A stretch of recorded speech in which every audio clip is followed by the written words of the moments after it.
I just wanted to start off by thanking Mr. Aguero for answering my questions and providing any supplemental information. I have a couple of questions about the underlying assumption here that we're going to average approximately 27,000 visitors per event. Is that right? Is it 27,000? Senator Harris, for the record, Jeremy Aguero, it's roughly that amount. Okay. I'm going to do a little bit of math here. So, pull out your calculator or trust my numbers either way. For those who want to follow along, grab your phone, pull out your calculator. So let's assume that in year one, the A's are somehow able to double their average attendance to 18,000 for 81 games. That would be 1,458,000 in attendance. In order to meet your projections, we'd have to take the 2.6 million, subtract 1.458. That leaves you with 1,142,000 to be made up by the remaining 14 ticketed events. In order to do that, we take 1,142,000 divided by 14. That would be 81,572 people in attendance for the remaining 14 events. That's more than double the capacity of this proposed stadium. So let me be a bit more generous. Let's assume the average attendance is tripled. That would be 2,187,000 people in attendance. So we take 2.6 million, subtract 2,187,000. That would only leave now 413,000 to be made up by the remaining 14 ticketed events.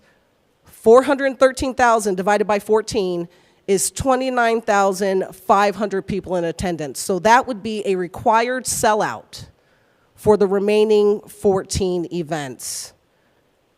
Is it reasonable to assume that the A's will triple its attendance in years 1, 2, or even 3? Senator Harris, for the record, Jeremy Aguero. I take no issue with the underlying mathematics. If the question is whether the A's build a stadium in Las Vegas and are able to generate attendance in the 50th percentile of all Major League Baseball teams anywhere in the United States, yeah, I think that's reasonable. Those numbers are supported by CSL, the foremost expert in the United States relative to that. They've been reviewed by PFM on behalf of the county, who determined that they were reasonable. So I take no issue with the challenges that exist for Oakland in Oakland today. I think my sense is from all the analysis, that's exactly why they're looking for somewhere else to go. That even if they field a tremendous team, getting the support that's necessary just doesn't exist at that point in time. And so by building a new asset, if we look at other facilities that have been constructed, it becomes a draw. You look at what Las Vegas has been able to do in terms of its draw, it's been pretty remarkable overall. And again, you're going to tell me something that I'm sure, because of the conversations that we had before, is that there's no guarantee that they're able to do that. And if we look at recent history, obviously it's challenging. There's no doubt about that. But I think that's the big reason that we're here today. Yeah, Mr. Aguero, I mean, I'm willing to assume that at one day, it may be we reach 27,000 visitors. My question is, do we have enough time to reach it in order to make up the average of 27,000 visitors, right? Because if we lag in years 1, 2, 3, 4, and 5, and we only have an extra 2,500 seats to be able to make up in perpetuity, right? I mean, depending on how quickly we get there, we never may be able to average 27,500 unless we start in years 1 and 2 pretty close to that number. Senator Harris, for the record, Jeremy Aguero, you're right. You're 100% right. The other part of it is those first years are probably going to be the years that it's easiest to fill that stadium. It's going to be the shiny new project on the Las Vegas Strip. The ability to sell that place out over those first 3 years, yeah, I like our chances relative to that. Okay. I'll just throw out one more scenario, and then I have a question about traffic, Chair, if that's okay. So even if we assume that attendance is on average doubled over the first 3 years, that's 18,000 average for 3 years, so 54,000 people. 27,000 times 3 is 81,000. So 81,000 minus 54,000 means we'd have to make up 27,000 more visitors. 27,000 visitors over 3 years is another 9,000 people over the next 3 years. So you'd have to then do 27,000 in the 3 years after that, plus 9,000, 36,000 people, which is beyond the capacity, in order to have an average in the first 6 years. Senator Harris, for the record, Jeremy Aguero, again, you're starting the math that you're presenting with the estimate that they would be operating in the bottom quartile of Major League Baseball teams. If that's the premise, you're absolutely correct.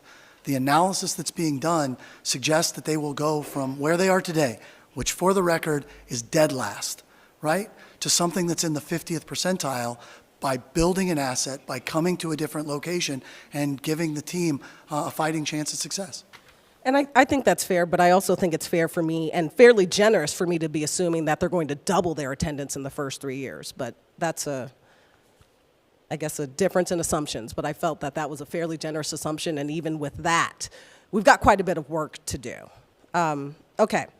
As far as traffic, I know that a lot of folks have been concerned, and my colleague from District 10 mentioned that a bit as well. In this report that I have here prepared by, it looks like, Kimley Horn, there are several recommended infrastructure improvements, including realigning Reno Avenue curved intersection as a major four-way signaled intersection, widening Reno Avenue to provide eastbound and northbound dual left turn lanes, widening Reno Avenue to provide westbound and southbound dual left turn lanes, modifying the median along Las Vegas Boulevard to lengthen southbound to eastbound dual left turn lanes at Reno, installing northbound right turn lanes and a new project access driveway along Las Vegas Boulevard, and approximately 5 or 6 other things that are being suggested to be done to handle the traffic.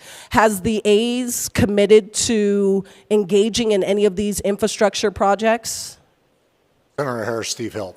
This relates to the high-impact project process that the county goes through. That has to be completed to the county's satisfaction prior to this project moving forward. So that conversation will happen during that period of time. Okay, I'll try one more time. So has the A's committed to doing what is necessary when it comes to infrastructure, maybe even the recommendations based upon the study that they commissioned, in order to ensure that the traffic is taken care of ahead of this stadium opening? Senator Harrison, Dave, I'm wrong here, but they have committed to do what it takes to meet that high-impact project plan that will be put in place by the county. The County Public Works needs to weigh in on Kimley Horn's study in that conversation, but they have committed to do what they need to do. Okay, thank you, Chair. Senator Severs-Gansert. Thank you, Madam Chair. So at the beginning of this, we